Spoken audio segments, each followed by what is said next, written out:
Salam, masih bersama dengan saya, ya, dunia roh. Ya, baik, kembali ada pertanyaan dari Sasi Linov. Salam Pastor, saya mau tanya, untuk ari-ari bayi sebaiknya ditanam atau dilarung? Apa ada hubungannya dengan dimensi alam roh atau sekedar mitos? Ya, sampai hari ini masih banyak orang-orang yang memperlakukan khusus plasenta atau ari-ari. Ya, saya ingin jelaskan secara fakta dunia rohnya. Ya, ada banyak paham bahwa manusia ini terkait dengan ari-ari. Ya, terkait ya dengan kehidupan berikutnya yang dipengaruhi oleh plasenta. Bagi kekristenan, ya tidak ada suatu pengajaran khusus untuk menangani ari-ari. Ya. Namun demikian perlu saya jelaskan bahwa kita sebagai anak-anak Tuhan tidak lagi ya melakukan sesuatu penanganan khusus terhadap plasenta ari-ari. Contohnya begini. Sampai hari ini di beberapa tempat masih memperlakukan ari-ari itu dengan cara istimewa. Contoh, ya, kemudian dimasukkan di suatu semacam kendi tanah liat, kemudian diberi bunga, kemudian diberi semacam silet atau jarum, ya, supaya tajam, ya, jalannya juga supaya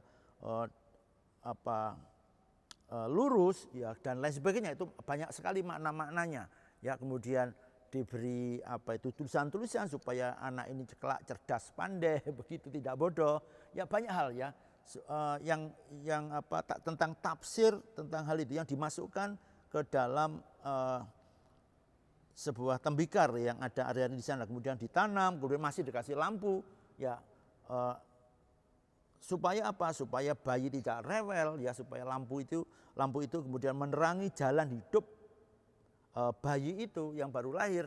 Ya, banyak sekali makna-makna atau filosofi atau apapun, ya. Tetapi ini sebetulnya bagi iman kekristenan berbahaya sekali. Ya, akhirnya apa? Kita melibatkan diri di suatu hal-hal yang mistis, suatu hal yang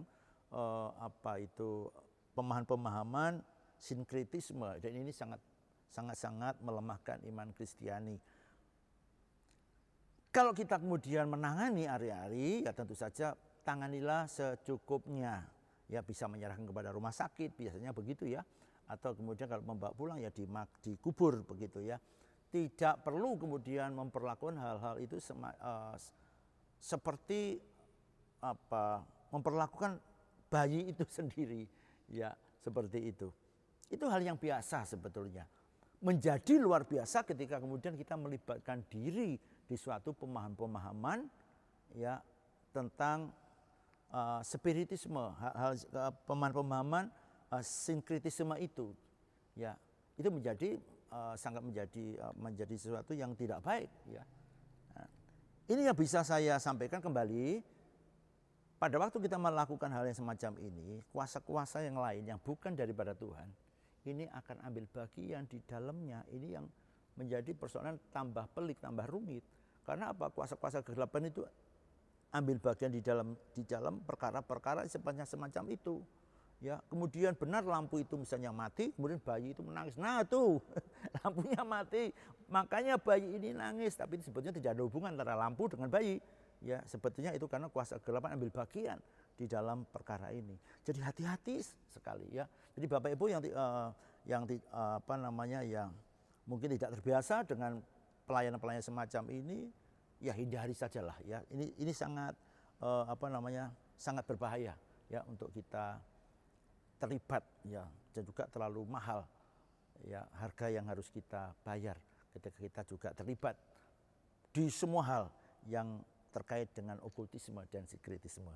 Itu jawaban saya, semoga mencerahkan. Sampai jumpa.